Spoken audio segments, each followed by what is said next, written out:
I trill straight Killerville, dog.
Beats by Trill straight Killerville, dog.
we are back. Thank you very much. Another live for Fayettenam Friday. I'm the one and only Paul Masson, and I'm joined by Mr. J. Trillanoyx Trax. Might join us later on for topics. He texted me about something about NASA doubling up orders and stuff. You know, that's crazy. So we got Barry Benson on tonight. I told him give us 7:05. We'll be ready for him. How you doing tonight, Mr. J? All right, man. Just keeping things moving. That's what's up. That's what's up. We're gonna have a couple juicy topics for y'all later tonight. We're gonna talk about the best and the worst diss records of all time, and we're gonna talk about what Scarface said about artists, unsigned rappers leaving streaming platforms. Anything you want to shout out before we get started, though? This day is actually DJ Rock Raider's birthday. Would have been his, not sure exactly what, but he passed away some time ago. So just kind of shout out to him. That's what's up, man. You see, MC Light's about to drop an album soon too, right? Yeah, I'm looking forward to it. I've heard a couple things from a couple singles that she dropped maybe 2 years ago or sometime between 2 and 5 years ago, and she's never sounded better. So if it's on that level, on that type of time, definitely I'm looking forward to it. Well, you know how I'm thinking, right? I'm thinking like, all right, she gonna have a single. Gotta review that on the show. And I'm thinking like, I interviewed MC Light long time ago, man. I'm sure we can make it happen again. I interviewed Guru back in the days. Rest in peace to Guru. It was him and Solar. They were doing a show in Denver. I ain't gonna lie, man. It was one of my least memorable interviews because they just seemed like they really didn't want to do the interview. They was just ready to get to the show or get it over with or whatnot. But yeah, MC Light, you know how I'm thinking. And I mean, we got a bunch of interviews still lined up. Well, we got next week we got Illa G. Then a week after, no matter of fact, my bad. Next week we got Supreme to Elohim. The week after we got Illa G, and then we got Smoother Hustler the day after that. That's gonna be a nice little 3 interview run right there. We still got Edgar Allan Flo. We still got Mickey Fax. We still got Cayenne the Lion King. Am I saying it right? Cayenne? Yes, Cayenne the Lion King. Cayenne the Lion King. I'll be butchering the names on these music reviews, so I don't want to butcher the name. And then we got Bishop the Omega, and up and now we got none other than our guest tonight. Let me tell y'all a little bit about him. He's been in radio since 1991. The Source magazine voted his radio show one of the most influential radio shows in the country. He's worked with cats like Organized Confusion, DJ Shadow, Peanut Butter Wolf, Mint Condition, and the great Barry White. Let's bring in Barry Benson. What's up? Barry, what's up? Good, man? How we let's feeling? get you on. I'm doing good. Let's get you on that big screen. We gotta get you on the big screen. There you go. Okay. What's happening, everybody? How we doing? We good. I got my man, Mr. J, with me. He's our hip hop historian. Mr. J, what's happening with you, man? You good? Good. How about yourself? Can't complain. Right. So we was looking up. We're doing our research. I want to start here, man. College. So you ran the radio show in college. How did that get started, and how did it get to the point where the Source started recognizing your radio show? It was my junior year of college at University of California, Riverside. And I remember I was also trying to pledge my fraternity at the time, Alpha Phi Alpha. Shout out there to all the AA Phi in the house. And at the time, I told the program director I want to do a hip hop show. He goes, "Well, hip hop? What's that?" Because all the other shows were just funk shows. He goes, "This is 1986." He's like, "Hip hop's not going to last. And why do you want to do that?" All right. So he goes, "I'll give you a 30-day trial." So I went to the record store and I got 3 records. I got Divine Sounds. That's what people do for money. I got Run DMC. It's Like That, back with Sucker MCs. and I had 5 minutes of funk from Houdini, and I literally played the instrumental, the bonus beats, and everything over and over and over for like an hour. And the phones are ringing. People are like, "Yo, this is great. This is great. This is great." But one dude called me, and he goes, "I love your show, man. But you know what? You need some other records."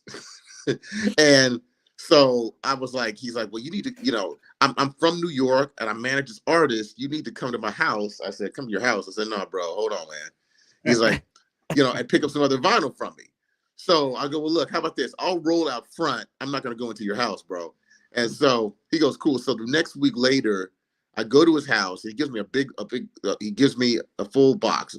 Little do I know this guy was actually, I'll get around to that.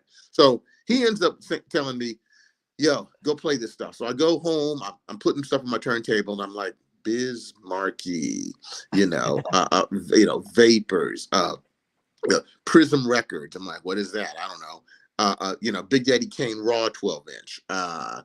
All of these records, EPMD, It's My Thing, You Was Back With You're a Customer, like all these joints. So I start playing these things, and my show just got bigger and bigger and bigger over time.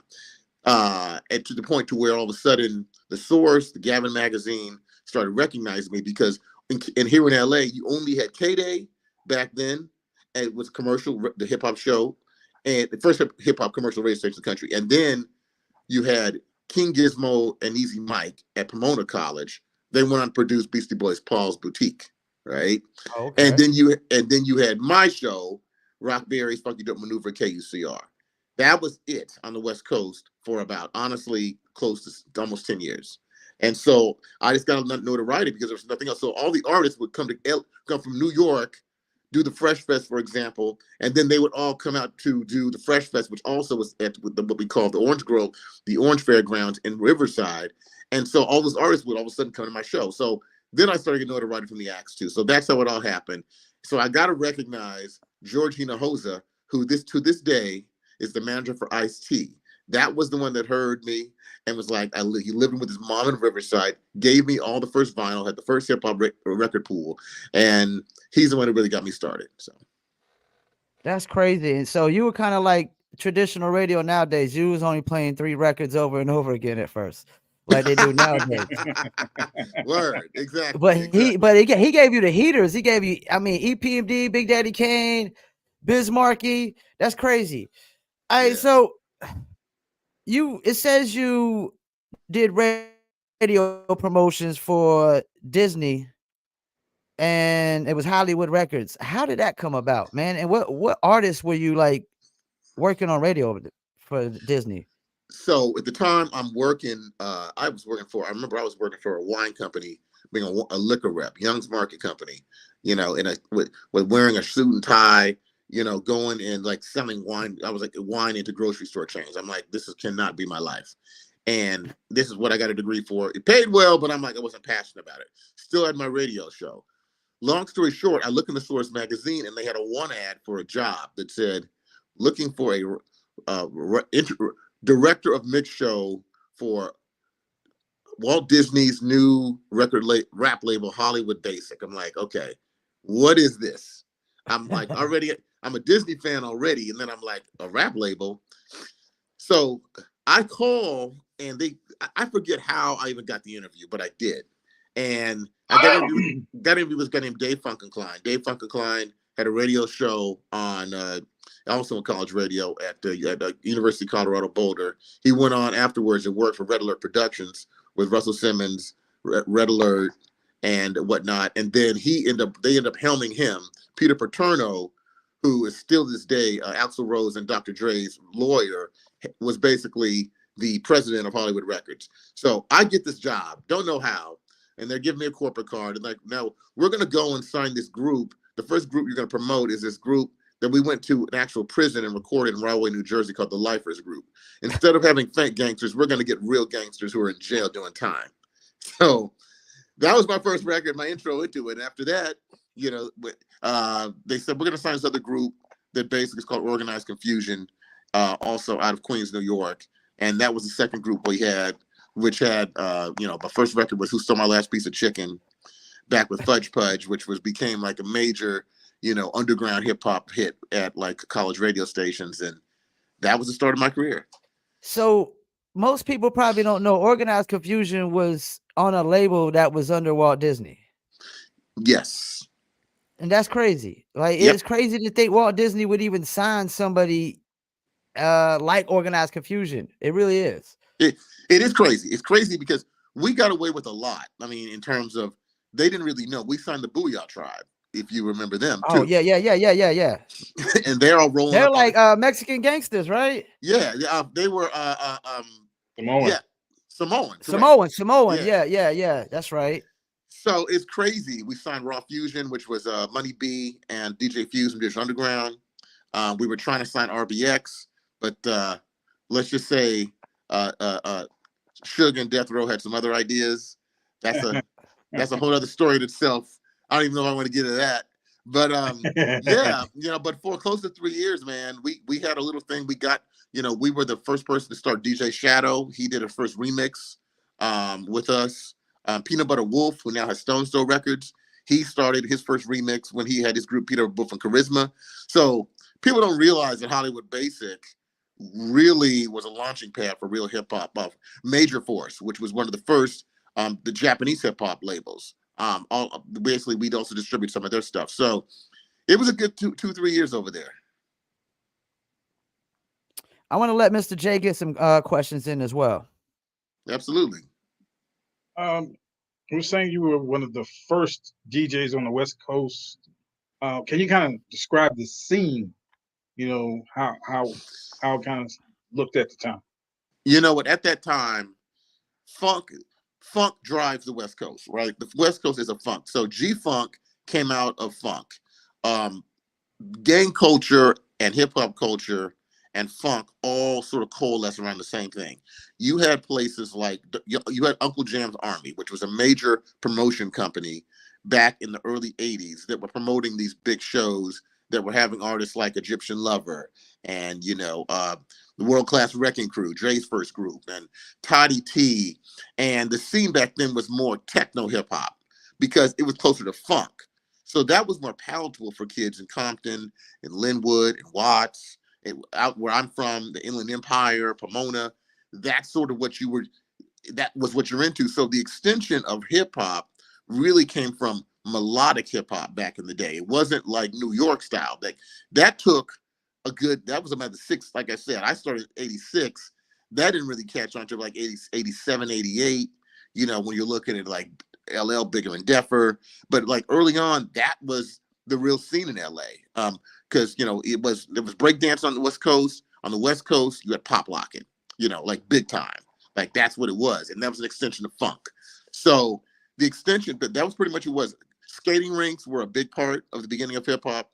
Mostly NWA, Prince, all these guys got their start like World on Wheels, roller skating rink. Run DMC's first appearance in California was at a roller skating rink, World on Wheels right here in the hood.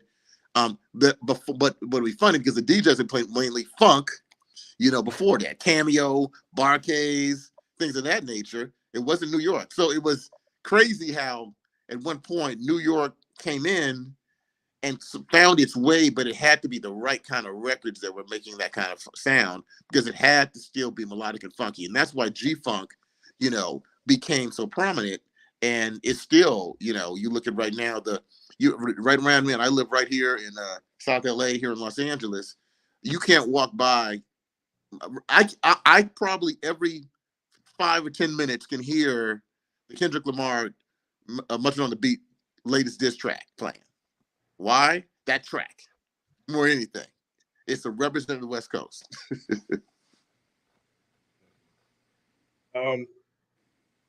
You worked at Hollywood Records, A&M Records, and Rhino. What are the kind of differences between labels? What were the things that you kind of noticed going into different? Okay, and then one more label I worked at too was Interscope Records too. That was my last label job, and I was the Apple Music rep there. So what were the differences between them? Well, obviously Hollywood Basic was just core hip hop. They didn't even know what to do with us. Like at the end of the day, that was early experimental, like really letting artists be artists. One of the group that we had at Hollywood was a group called Zimbabwe Legit. Funk and Klein wanted to sign an actual group from Africa and have them rap in their native Zulu language and stuff, which, was like, wow, dude, how are we getting away? How are we getting away with this, right? To A&M Records, which was a traditional R&B label. That was Barry White, that was Sheryl Crow, that was Sting. But we had a rap imprint there called, that ran by my buddy named Evan Forster, and it was called Tough Break. So we had a guy named Dred Scott, had a record called Check the Rhyme, which actually was kind of a dope record. Task Force, these guys out of Philly, managed by Charlie Mack, who's Will Smith's manager for a long time. But that was a short-lived thing. But after about 2 years, the president of A&M was like, yeah, this rap thing I'm not really feeling. We make my money off Barry White and Sheryl Crow. So then Rhino came up as a result of, which was a catalog label. A friend of mine I worked at Hollywood Records with, she goes, Barry, you need to come over here and do your black thing. I'm like, okay, what does that mean? So she's like, you need to take the Elektra catalog, the Warner catalog, and any of the black acts. You need to do best ofs and compilations, and you need to pay these dudes again, and you need to record new songs with them and add them on, blah, blah, blah. So the difference there, I was kind of like being able to sort of preserve classic hip hop in terms of doing things like Pete Rock, CL Smooth. We had the Far Side best of. De La Soul recently re-released the project I did back in 2000, De La Soul Live at Tramps, featuring one of the first appearances of Mos Def. So I had the opportunity to sort of archive what hip hop was in the late to the mid to late 90s, what it was back in the 80s, because we had sort of made such a shift. So that was a label because it was such a big catalog label, and we were uberly successful in that space doing that with hip hop, in terms of and also paying artists back royalties. If they were recouped, they got some money back from us. So that was a good situation to be able to do that for artists, especially in the hip hop side that had gotten pimped by, taking big advances and, not even reading their contracts and all that stuff. And then Interscope was like, okay, now I worked in the mobile space, the beginning of the ringtone space after Rhino. And that was sort of my intro into, I guess you could say, the digital space, because my boss at Rhino said he held up a BlackBerry in '99 and said, the future of music is going to be on your phone. I looked at him like, man, get out of here, bro. What are you talking about? You're gonna be able to buy it and everything. And he's like, Barry, if you see what's happening right now with LimeWire or Napster. If you don't get out of this right now, you're gonna be going back to college, getting a master's degree, and getting back in your field of political science.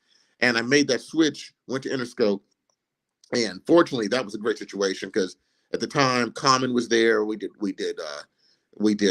B. We had, my God, Pussycat Dolls were there on the other side. We had Snoop doing the Blue Carpet Treatment record. So I was the Apple guy, and so that was the beginning of the download business. So I went from the CD business at Rhino for 9 years, selling. I could think of a compilation and we could do 100,000 with my eyes closed, to all of a sudden now we're in the business of now trying to monetize digital music and selling music for what was it, 99 cents and 129 for select groups, and going up to Apple and convincing them how to basically place these songs on play. It's the beginning of playlisting, right? It's really what it was. And so that was the difference. So I've kind of watched I've started in vinyl in the 80s to the core CD business also throughout the 90s, to the mobile ringtone business, trying to pimp Beyonce ringtones to Verizon and Sprint and ringbacks and wallpapers, to the to digital downloads, to now playlisting. So that's sort of I've kind of watched the evolution over I could say 4 generations of where the music is in terms of how it's been distributed. You touched on a little bit of that, working in radio promotion and digital sales and digital marketing and A&R, which is kind of, a lost art. So we don't really have no A&Rs at record labels that much anymore. What are your thoughts on the kind of the changing landscape? My thoughts are, me and Paul talk about this, it seems like all the time. Yeah. It's interesting. I'll say this. It's a great time for music. There is lots of great music in the hip hop space. There's so many artists out there that, Paul and I come across this all the time. The problem is there's 100,000 records that come out a day, right? Yeah. So, those artists are just sort of like, okay, Barry, Paul, help us. But there's only so much that we can even do in this space. It's in terms of the creative side. I mean, young people, I think, are at a place to where their mindset is more what it was, I think, in the 80s and the golden age of hip hop, that whole 86 to 91 era, and even after, in terms of the creativity that is still out there with underground hip hop. Now, we're not talking about anything commercialized or radio or trap or anything like that, but it's a weird space because you have to really be a lover and a connoisseur of hip hop to know where to go and find what that is. Whether it's SoundCloud, whether it's whatever place might be where whether it's Snapchat a few years ago, but for younger people. So I think music discovery is at an all-time high. I don't think that's going to change. If you're a fan of a sound, big time, you're going to find it out because you're not a passive listener. One thing what I was doing also, which I didn't really touch on, and I probably didn't touch about in my bio as much, as I was working for a company as a consultant that Apple hired out to study what we call human behavior analysis. In other words, looking at the AI of what they're recommending, the search engine's recommending as a song. If you love Drake, you're going to love Kendrick, and basically going in and literally filling in a Dropbox explaining why that's not the case, right? And so now I think you have these sort of search engines so sort of fine-tuned based on the fact that if you're a real fan of music, it's going to come to you that way. And I think that's probably the only thing I really like about AI. But that's where I think where it's really, for people that are like, screw this, I'm tired of radio. I'm tired of trying to sit and listen to the same record every few minutes because we know radio is pretty much driven by advertising. That's kind of where I think it is right now, for the most part. The one thing that's missing though is seeing artists, shows, these festivals. I think that they've gotten too exclusive in terms of trying to expose new artists. A lot of the ones that Paul and I work with, I get more artists asking about how can I get out there and be seen. Like, taking care of my YouTube and all that stuff is great, but they're looking for booking agents. They're looking for how they can get into local clubs. The things we talked about earlier about having, the roller skating rink back in the day, the small club where you can do, freestyle sessions, like all that stuff, with Project Blowed, where Farside got started here in LA, a vitamin store that just did artists could go and just freestyle, and those things are lost. And the grassroots promotion. Grassroots, yes. Correct. And we had DJ Chuck T on recently, and he was saying that we got to get back to that because we're talking about trying to get back to physical product more and make it more exclusive. So we got to get back to the street teams and just the flyers, the posters, stickers everywhere. I got another question for you. How did you end up on the Big Daddy Kane Unsung documentary? Okay. So this goes back to my there's a gentleman by the name of Frank Williams, who is a frat brother of mine. Frank has been a producer ever since he was in college, of shows, a lot of BET shows, Who Shot Tupac, recently the Freaknik documentary, actually. Okay. It's done by him. You probably want to actually have him on this. But Frank called me up. He's like, "Hey, Barry, man, you're over there at Rhino, and I know you did the Big Daddy Kane project. You did the Best of Zapp and Roger. You've done a whole, best of Keith Sweat, Anita Baker, blah blah blah blah. But we're gonna do a show on Big Daddy Kane Unsung." And he's like, "I need you to come on here to speak from the guy from the catalog side," and that's how that happened. And it's funny how that show honestly ran for like 10 years. And I had my family originally from Montgomery, Alabama. I remember my aunt called my mom and said, "I was cooking in the kitchen and I heard Barry's voice on TV." And I said, "Look, there he is."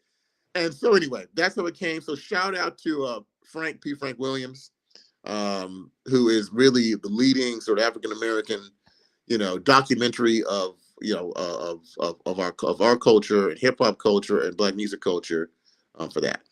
Yeah, my guy, Stranger the Great, he sent me the link. He's like, yo, is this that cat Barry Benson you was talking about? I watched it. I was like, yep, that's him. Yeah, I yeah, got that was another it. one too. Uh-huh. Me and Roka were talking the other day, man. We was talking about your plan. You know, you pitched the app. A lot of people don't know. Like most people, they just want Spotify, Spotify, Spotify. But you be pitching the Apple Music editorials, Pandora Music editorials, and Amazon. Do you think you're ahead of the curve with your plan? Yes, I'm definitely ahead of the We were curve. saying that too. I was ahead of the curve again because of David Dorn. Shout out to him. He's still at Apple. He was the one who held up BlackBerry. He was my boss at Rhino. And Yeah. I'm ahead of the plan mainly because of him and a gentleman by the name of Gary Stewart, rest his soul, who Steve Jobs hired as his catalog guy way back in the day once Rhino got sold to Warner's. And both of them said the same thing to me. They said, Barry, you know what? Your job right now is to keep learning what's next in this business because it's only going to go forward and it's going to go quick. The technology is going to go quick. Yeah. What people are consuming is going to go quick. And so for me, that's sort of like how I apply to when I left Interscope, having Matthew Knowles call me up right away and be like, hey man, you're a black dude in digital. Let me have you consult for me. Ghazi Shimi, who now runs Empire Records. I basically started with Ghazi, before he got Empire. He was in Grooves. He's like, Barry, you're the black dude who knows all this digital stuff. I need for you to help me. I'm like, help you? This dude's almost a billionaire right now, But it was really, a niche. And I tell people all the time, I just carved out a niche in this place of digital marketing, streaming, blah, blah, blah. And I worked the niche. And I tell anybody listening out there, whether you're an artist, whether you're an executive, I tell my 21-year-old daughter's about to graduate from Northwestern University, keep carving your niche out in every area and you will be successful in that space. Yeah, you're really ahead of the curve with this Spotify climate the way it is. I've been saying I don't think Spotify is gonna last like years ago, and just the way it's going now, I definitely feel like I've been validated on that, and vindicated that that's not gonna last. But we just hit the 30-minute mark, and we still got some topics. So before you go, man, anything you want to shout out? I want to shout out again, like all my mentors out there. I mentioned Georgina Hoza, Dave Funkenklein. If you don't know who he is, please Google Dave Funkenklein of Hollywood Basic, rest his soul. Want to shout out there all KUCR, Louis Vandenberg for helping get me off the ground back in the day. The program director who said the show's not going to last. And that's it. Shout out to my girl Alexis. My daughter Sasha is graduating from Northwestern University next month. She's DJing her first party her first party at the end of the year next month. So she's kind of in the music scene. Thank you. And shout out to also Promo Palace. Paul. Appreciate it. Appreciate it. It definitely shouts out to you because you, like, a lot of people don't know, you the cat that set up the Lenny Williams interview for us. And, I think that brought a lot of credibility to our show when we interviewed Lenny Williams because, a lot of people's parents were making babies to Lenny. Okay, well, it's my pleasure. If anybody else I can help you with, please let me know. Well, we appreciate you coming on. Anytime you want to come on, man, please do, man. And make sure y'all follow Barry on Instagram at barry.benson.75, man. That's good. Well, if y'all need Apple Music, Pandora, and Amazon editorials, I'm gonna put his contact. Is it cool if I put your email in the comments so they can go right ahead? Yeah, go right ahead. We're gonna do that. We're gonna make sure we're gonna put your email in the comments so they can hit you up and whatnot, man. Cool. Well, Paul, I appreciate it, man, and pleasure to meet you, my brother. Definitely great to meet you. All right, Barry, man, enjoy that California weather, man. Okay, guys, have a great weekend. Peace. All right, peace. Well, that was a very good interview. I mean, damn, Barry's he's done a lot of things, yo. He's worked with a lot of people, man. A lot of names I heard shouted out there, man. But we about to get us some time. Who we got? We got John Jones been tuning in. Peace, Barry. Thanks for what you done and do. He said earlier, Dred Scott was dope. Can't hold it back. Nothing to lose. R.I.P. Charisma and Samoan. This is a raid. We're talking about the Booyah tribe. and whatnot. So we about to get into a quick Dizzle break, and we're gonna be right back. Tropical J. Are we drinking?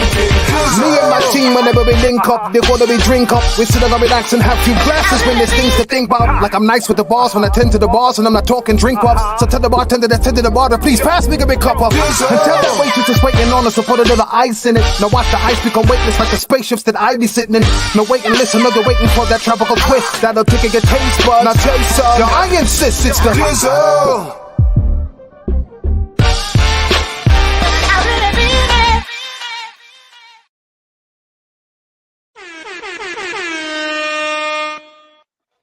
Yeah, that's right. I really mean it. You can Dizzle too. Dizzle is a premium luxury liqueur mixed with agave tequila, cognac, and orange liquor mango mix. Throw your Dizzle on ice, and it's nice. If you want to order your very own bottle or bottles, go to dizzlebrand.com. We also got the Dizzle brand merch, t-shirts, and more. I ain't getting no text back from Trillanoyx, so it look like me and you gonna have to hold it down with these topics. We held it down last Friday with the Chuck T, and that was a very, very great interview. We still getting a bunch of traffic off of the post. Thanks to Chuck T schooling me on that Instagram collaborator thing. You familiar with that, Mr. J? Yeah. I didn't know much about how that worked. It's definitely dope. I see a lot of the comments. I see a lot of traction still from that whole thing, and definitely posting it up where I can, different places, and still getting a lot of views and hearing a lot back from it. And people had a lot to say. Definitely, artists had a lot to say about, what they felt about, different things about promotion and what they feel the artists should be doing and what they feel the DJs should be doing and record labels, so on and so forth. So I expect to hear a lot more even going forward. I mean, they could get in their feelings, man, but like I look at it. I mean, we just had Barry on. You heard you heard his resume. We know Chuck T's resume. Shouts out to Vinny Dangerous Official Music for tuning in. He said it's helped me grow on Instagram too. Link on my podcast to the main page. John Jones with another one. Yeah, like they could get in their feelings, man, but like, the game is the game, man. We don't make the rules of the game. We just got to navigate through them, around them, or whatever. I said, I always say, play the game until you can change the game. All you right, got to figure out so what that looks like. let's get into the first topic. What is the best and worst diss records in hip hop history? Of course, I'm gonna have you start. You can start with your best or your worst. It really doesn't matter. I got a little list over here myself. Some of my favorites, Real G's from Eazy-E,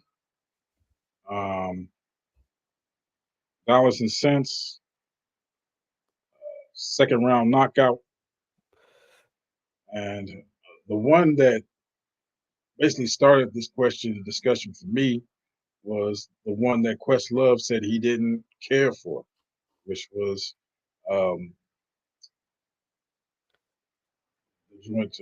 Tupac joint. So Oh, I don't. okay. Yeah, I saw that. He's taking a lot of slack on the internet for that. Like, so okay, so what'd you think about that? I just thought it was interesting because I'm like, okay, well, everybody's got their own, their own feelings about it. I just felt like, that was probably one of the hardest ones. The very hardest to me was No Vaseline, but I think that's one of the hardest ones because of what it started. You know what I mean? Or because of what they said it started. Whole East West thing or was perpetuating. But with him, I guess he's looking at from like a more um, musical standpoint. Like it didn't really capture his imagination, but I think it captured the imaginations of a lot of people. You know what I mean?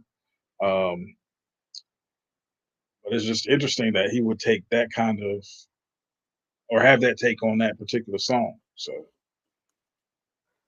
I mean, I ain't gonna lie, that's not on my list of best, nor is it on my list of worst, but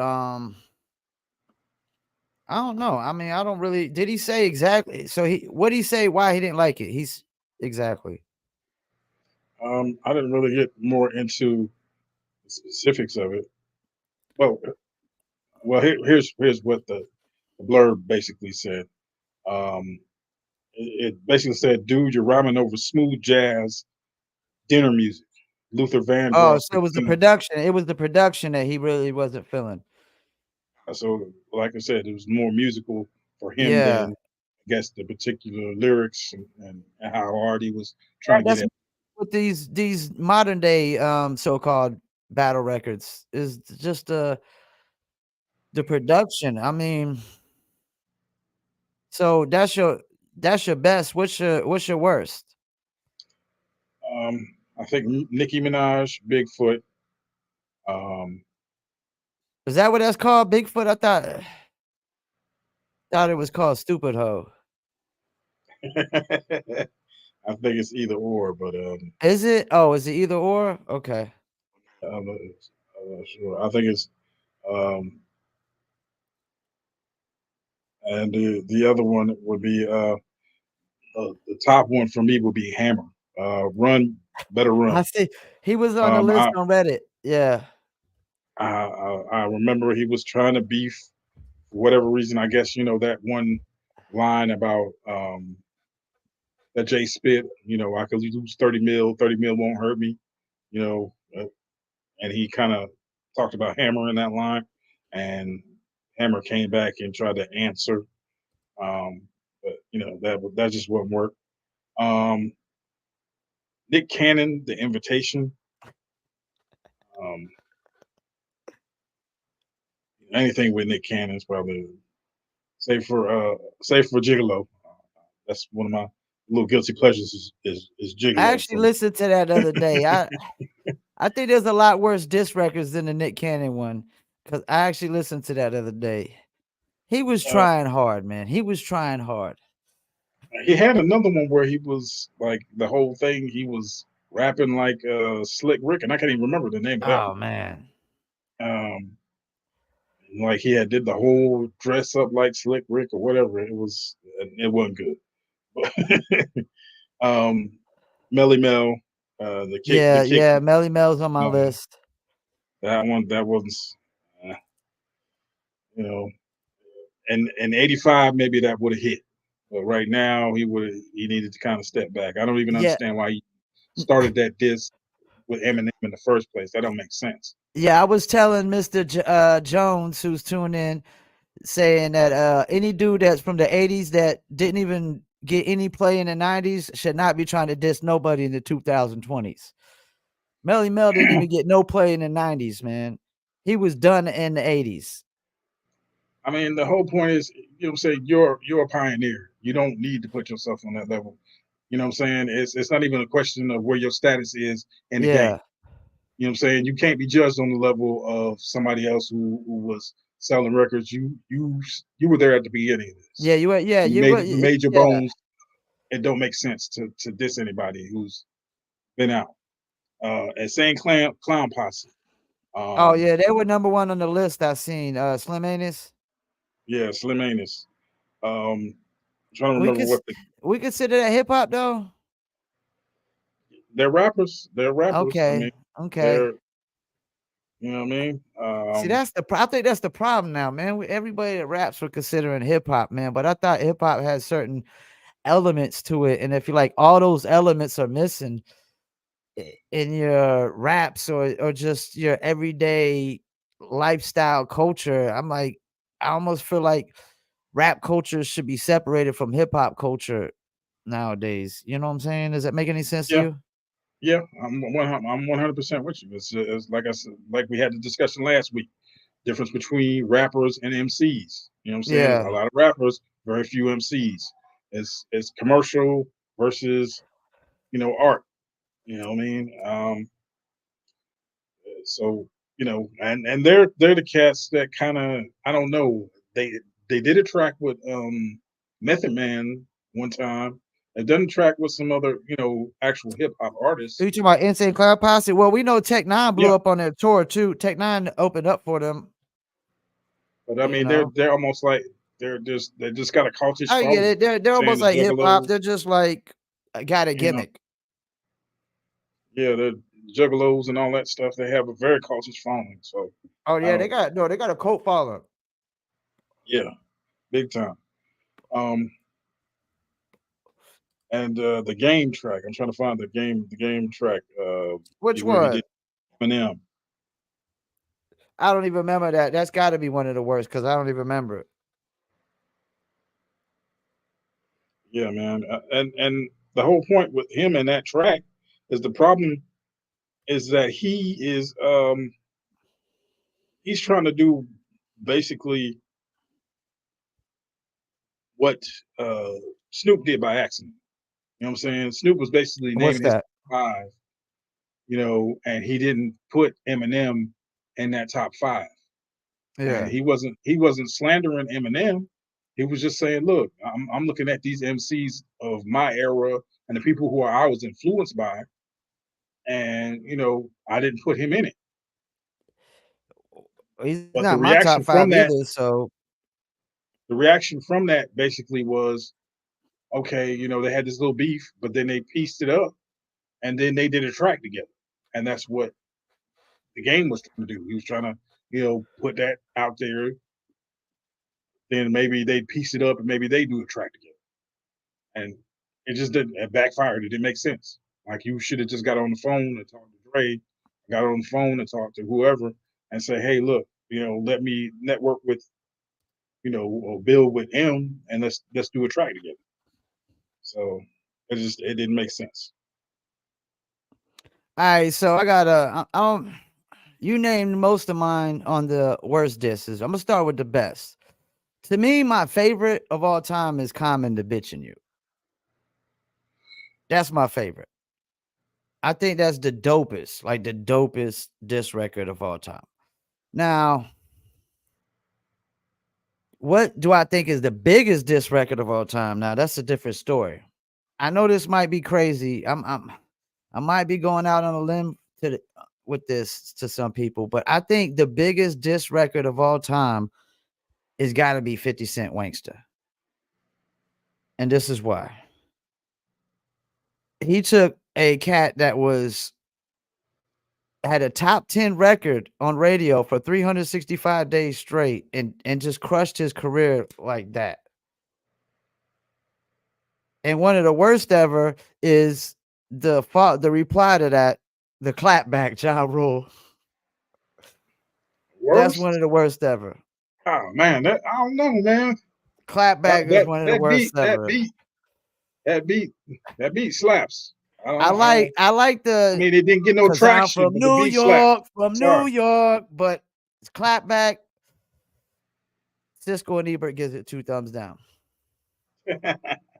But I gotta go with 50 Cent is like the biggest for me because like he literally crushed a career. And then my favorite is, you know, the Common. Now, as far as the worst, one of the worst. Now you said Cannabis got one of the best, right? Yeah. He also got one of the worst with J Clone. And I ain't saying that just because this is live from Fayettenam. This is a Fayettenam show because you know good and well I wasn't defending Cole's apology. You know, I was more on Josie Mo's side with the apology thing, and you and Trill was like, "Hey, it's cool, he apologized." So I ain't even being biased. It's just it was whack. The J Clone was whack.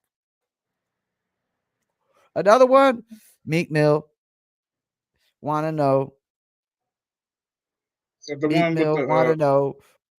was that the one he did the Undertaker? I think so. We had Beat, the Drake whatever. sample in there. He had the Drake sample in there. Yeah, he had the Undertaker beat, and they had to take it down. Nah, I don't think it's that one. I think it's a different one. But and then I gotta go with probably like Benzino. Anything by Benzino. Anything by Benzino's got to be the worst, right? Before we get into the next topic, let's look at some of these comments though we got in Reddit. We got, let's see, so we put this main topic in. I didn't do the Scarface one. We got Melly Mel. All right, who had the worst diss record of hip hop history? Let's see what we got. We didn't do the best, we did the worst. We had Melly Mel, Benzino, the Slim Anus, of course, you said, the Nicki Minaj. A lot of people, I've seen a few people said Machine Gun Kelly, man, Rap Devil. I'm kind of like on the fences with that. I don't know about that being like the I worst don't think diss it was record the of all worst. I time. think he definitely lost that Nah, me battle, neither. but it wasn't the He worst. definitely lost. Somebody said Tim Dog Penicillin on Wax. I don't know who he was F. dissing to Compton. that. You had MC Hammer, Benny Siegel. How can I kill a Jigga Man? Yeah, I don't even remember it. It was probably Heard that one. I'd have to go back and listen to that one. Uncle Luke. It's hard to say. Uncle Luke, pussy ass kid, pussy and hoe ass play, whatever that is. Of course, somebody said Ja Rule clap back. Another Machine Gun Kelly, Melly Mel, and He dissed Luke dissed Kid and Play. I know is that he who it dissed. was? Oh yeah. You know that was whack. I remember he dissed Dr. Dre and Cowards in Compton, but I still like Cowards in Compton. So Lloyd Banks, What Goes Up? The track did damage to Murder Inc. So I'm guessing that's one of the best. Big EQ. You remember that one, Lloyd Banks, What Goes Up? Mr. J? I don't remember that one. I had to go I look don't remember that one up. And Jones said he was dissing Compton, or all of Compton. Tim Dog was. Yeah, F. Compton, yeah. That's where Dre got back to him on Dre Day. Before we get to this last topic, we're gonna get to a Underground Experience official trailer, and we'll be right back.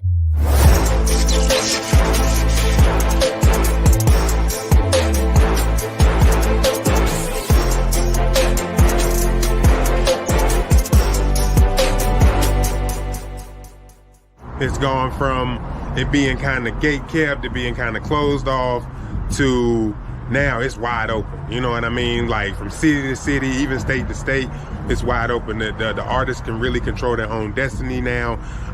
It really comes down to the business, and we're seeing a lot of the really talented artists in North Carolina really step into their own and create their own lanes and craft their own little niches. We out here doing what we do, man. You know what I'm saying? Carolina shit, representing the underground scene.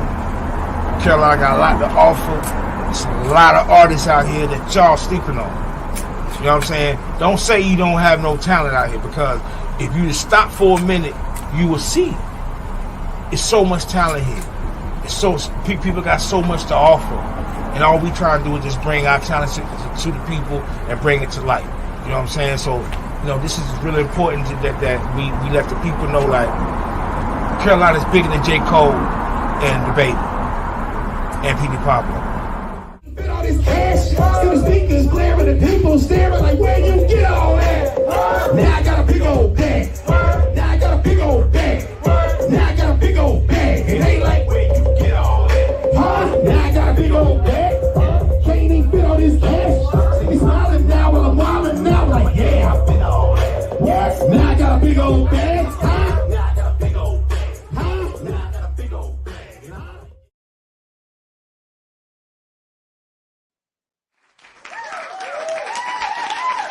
Thank you. We are back. That was the Underground Music Experience official trailer. And Mr. J, man, that's your baby right there, right? Yeah, man, we're still working on it. We're still cultivating interviews and getting everything together. Like I said, in the next 2 months, I'm getting ready to start working on basically putting the soundtrack together. So I'll be trying to get back in the studio and trying to get different people together so we can go ahead and get this thing moving. I'm also kind of debating a companion piece as far as the book, because it was basically started from me doing interviews with, hip hop artists from Czechoslovakia to California to the Carolinas. So I may be trying to get a book as a companion piece to that too as well. So we trying to keep everything moving. Well, after I did my interview, that's when I decided I had to start working on the No Turning Back documentary. And I was just like, yeah, man, I gotta, it's going to take a while, but I had to record a little piece for that. It's probably like the most vulnerable piece you're ever going to see from me. And then after that, it's no more, and I'm going to get some insight from other people, just have them come in and like tell like how they met me and just, things about me. All right, so I'm gonna play this audio for our next topic. Trill told me to see if I could put the download the audio to play. We got a little Scarface audio. Let's see what we got. And manipulated and controlled by people that don't look like us. Yeah. They put your ability Curtis King. to watch to get him on the and show read too. lyrics behind a paywall. Ain't no money in the streams for us, but it's money in subscriptions for them. They got more control over your release date than you do. You ever think about that? DIY. DIYers, 7 months ago, when I decided to take my music down from streaming, I got crucified in a way that I had never experienced in my years of being on YouTube. I've made videos that went viral and people were against it, but for some reason, it really struck a chord with people that I said I don't feel like my music should be on streaming because of the devaluing that it represents of the very thing I worked so hard on, that I spend so much money on equipment for. But it wasn't until I just could not let the thought go in November of 2023, and I did it. Best decision I made. I went direct to consumer. And in the process of this, I started to see so many of the OGs start to echo the conversation. This is not an I told you so post. This is a I hope that you understand where I was coming from, even if you didn't understand it at the moment. Scarface, legendary Scarface, had an interview recently where he sat down and he kind of expressed some of his issues with streaming and why he feels like certain artists should remove their music from streaming. I didn't think I was going to hear this, but let him cook. It seems like the whole culture is being dumbed down. Believe that. Now, I want to be as offensive as I possibly can when I say this again. The culture is being so dumbed down and manipulated and controlled by people that don't look like us. Yeah. All right? White folk. So these motherfuckers don't look like me. They're not creators of this culture, but they want to White folk. control it. Believe that. And dictate who come in, how they come out, the stream. We don't stream, man. We buy records. We ride this shit around in our car. That's right. You know what I mean? Like I'm from there, but somebody can take hip hop from us and alienate us from it. Let that sink in for a White second. folks. Somebody gonna have to tell the truth, and I'm gonna tell it. Let that sink in for a second. It was. I don't even think I gotta play the whole clip. I mean, I don't know if you want to start. Well, I'll say it like this. We have to control all the hip hop community has to control all the platforms that we're on. I think the problem becomes taking yourself off something without a plan to build yourself back up. If you already have something like Curtis King has, he already has a platform where he's going straight to consumer. He's able to talk to people and let people know about what he's doing. Then it's an easier transition for him than it would be another artist. My issue or my thing is never take yourself away from something, always add something to you. Like you need to be here and there also. You need to be everywhere plus. You can't eliminate avenues. You need to be creating more avenues. I think a lot of times artists kind of shoot themselves in the foot by not having physical merchandise, physical CDs. People, I think the biggest part of what happened to music and where it became more alienated and more disposable is when people went straight to just digital. Everything's digital. Now you can just basically delete something because you don't feel like hearing it right now. Or even if you do feel like hearing it, you might accidentally delete it. Now you've got to go back and buy it again. When the entertainment community, when the corporate entities made sure you couldn't own something or made it almost make it look like it's clowned out to own physical things, that's where we got into trouble. You know what I'm saying? You don't have DVDs, you don't have CDs, on that level anymore. People go, well, why you got that CD? Why you got that DVD? Why you got this? Because people can take their stuff off of streaming, or they can shut a platform down, or they can say, we're not streaming this until you pay this new price point. Now it's more than you were paying for it before, but the value isn't there. So I mean, All you right, just so gotta. I thought about this long and hard, man. I want to touch on a few things. Okay, you said the value. Well, streaming has definitely devalued the music. Once you put it on the streaming platforms, you have devalued it.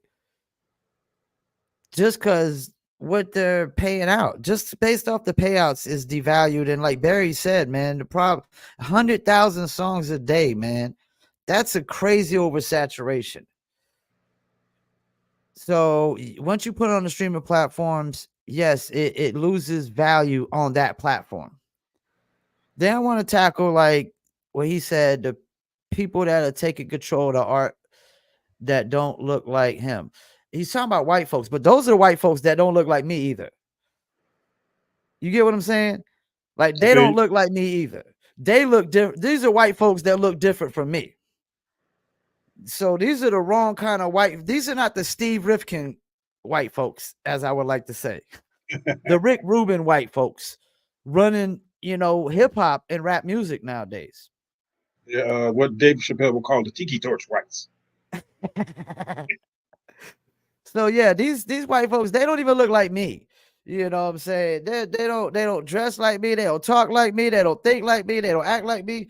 They don't care about hip hop one bit. They have no attachment to it. They just want to make money off of it, and they don't care if it is just all negative hip hop, no positive. They don't care if the genre drives itself in the ground or what. They don't care about none of that. Now to the streaming part, man, I've been thinking about this. Now I'm a guy, man. I've been doing music promo for 13 years now, man, and I make a lot of my living off of Spotify playlist pitching. As Barry was saying, like he does Apple, Pandora, and Amazon Music, and when he needs Spotify, he comes to me. I've been said Spotify. I didn't feel like it was gonna last because I knew that the streaming companies won't really making a profit. Like, see, the CEOs are making a profit. This is what people don't understand. You can have businesses where the CEOs making profits, but the business is not making a profit. Exactly. You know what I'm saying?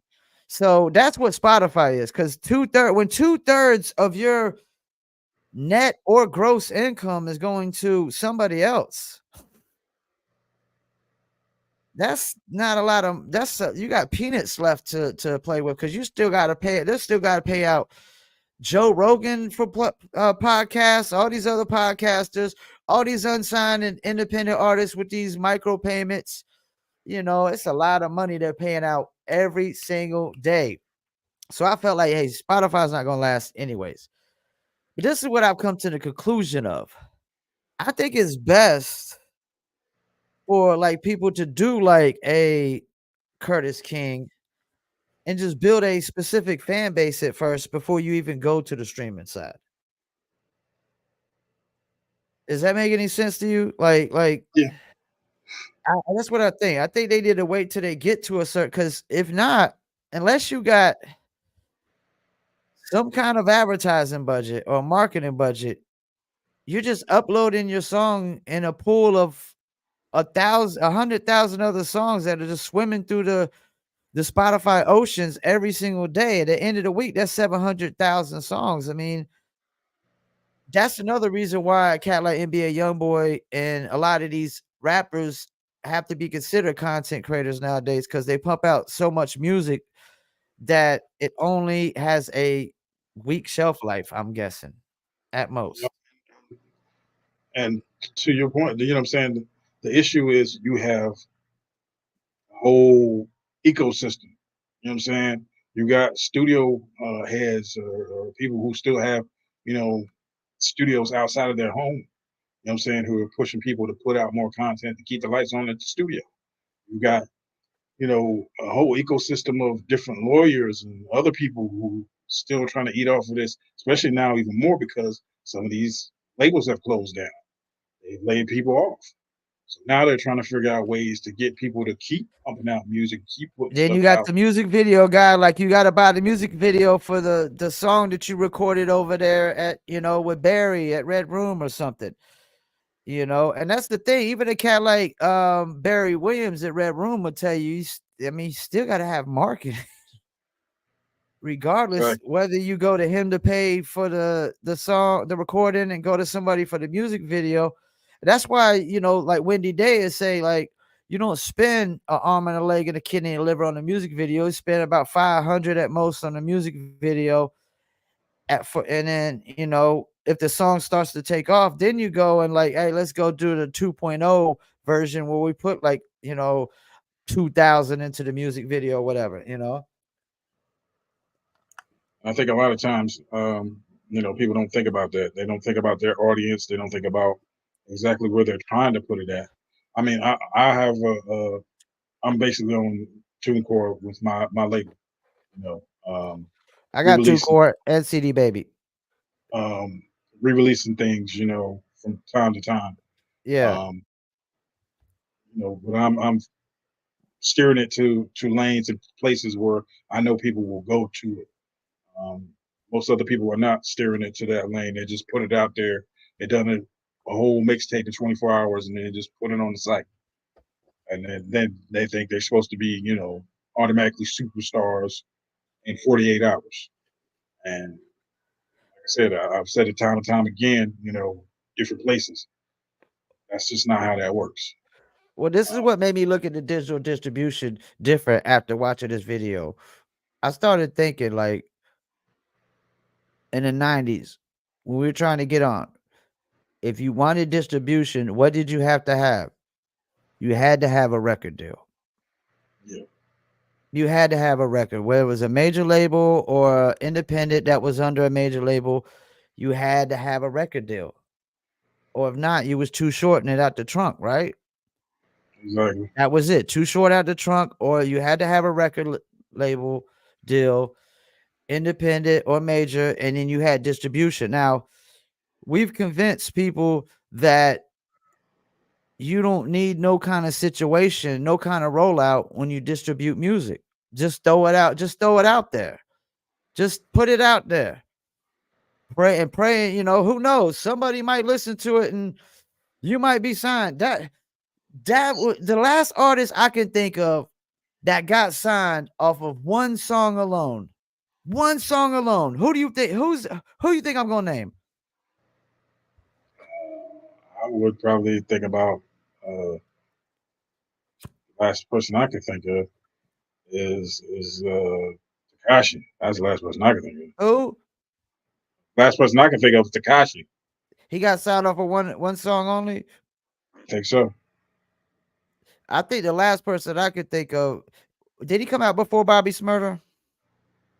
Yeah, I think he was out before. I think he was either out I a think Bobby Smurder kind of got little signed bit off of before one or song. around the same time. But let me tell you a cat that got signed off of one song and it wasn't a hit. See, those cats got signed off of, they had hit records or popping records, right? And then they got signed. Same thing with like Little Pump, you know what I'm saying? But J. Cole got signed off of a song that wasn't a hit. He got signed, like that's the last cat I remember to get signed off of like the demo shit. You know what I'm saying?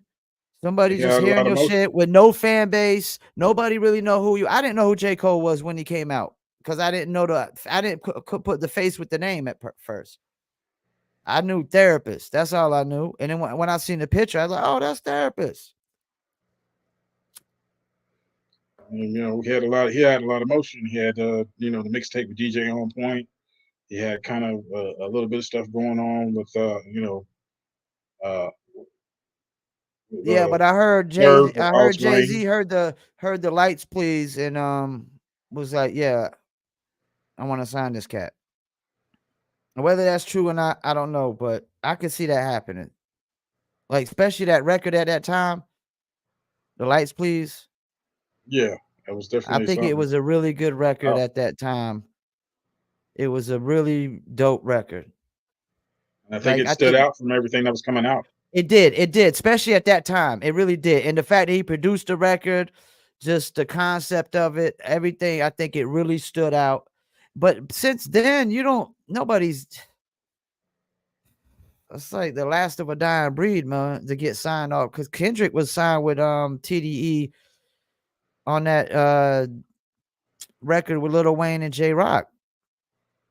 He did the hook. So he had to grind with TDE for a while. And when Dre signed him, that's when it kind of boosted up. The Dollar and the Dream days, Grown Simba. Yeah, that was some really good records right there. The Dollar and the Dream, Grown Simba. That was some really good records early on, man. Yeah. Nobody was putting out records like that on a mainstream scale at all in hip hop at that specific time, man. Like the sound, it kind of just died out. And Jay-Z, he bet on the right horse, man. I had to say. He bet Yeah. he bet on the right horse. I mean, besides Kanye, J. Cole is the biggest rap artist that Jay-Z has ever signed. Definitely. I think, he kind of knows who to attach himself to at the right times to kind of make sure he's still, in everybody's ear and in everybody's thoughts as far as music is concerned. Um, I think he knew he knew exactly that this was going to be the next movement. Um, I think he's one of those guys who kind of knows, how to maneuver himself, and once he sees something, he's gonna make sure it takes off. Well, Trillanoyx missed another Friday. I don't know if we told. Did we tell him the rules? I guess. Hold up. Let me ask you this: if you miss a Friday and you make it Saturday, I mean, what did I say the rule was? Three straight episodes you miss, you out. Wasn't that the rule I had? Something like that. Now, if you make a Friday and you miss a Friday and make the Saturday, that's not really you missing two straight, right? No, I guess it's one and a half, something like that. Yeah, so we can't really count it. Okay, so Trill's good to go. Trill, you ain't gonna be kicked off the Fridays. Don't worry about it.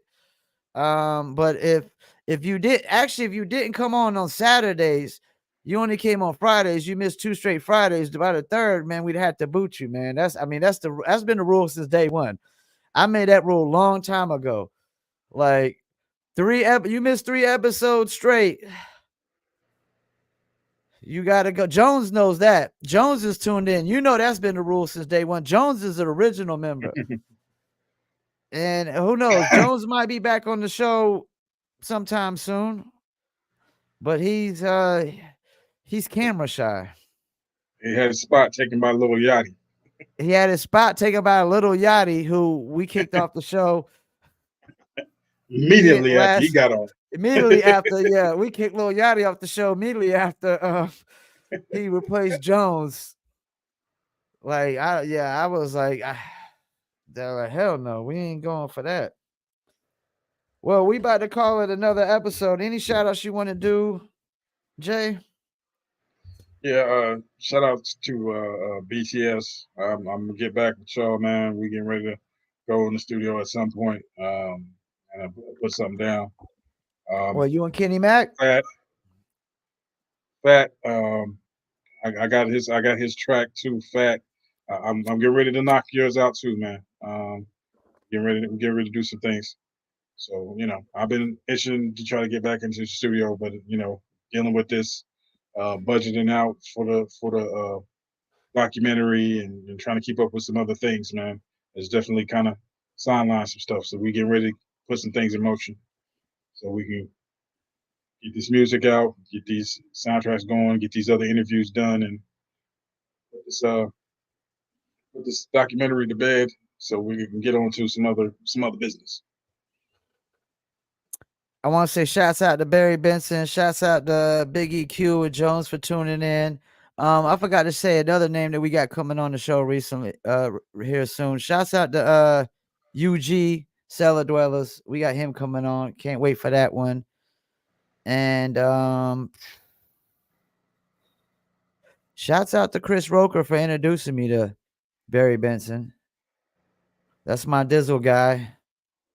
And shouts out, Jones said, yo, Jay, have you built with Dirty Den? Just wondering. And I'm familiar with Dirty Den. Dirty Den was on one of my mixtapes. Like maybe the first, he might have been on the First in Flight mixtape. I think he was on that one. I don't know. I got to go back and check.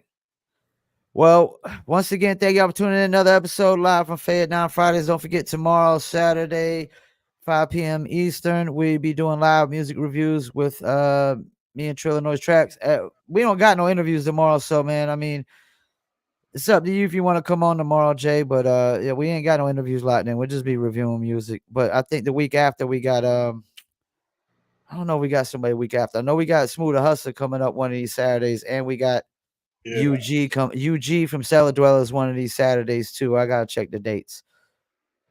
Yeah, definitely. I'm gonna be trying to tap in on those days. I've been running kind of busy on some of these days, so I know how it is, man. Documentary moving. Well, check us out. Friday, 7 p.m. Saturdays, 5 p.m. Eastern time. Peace. We out. Beats by Trill, straight Killerville, dog.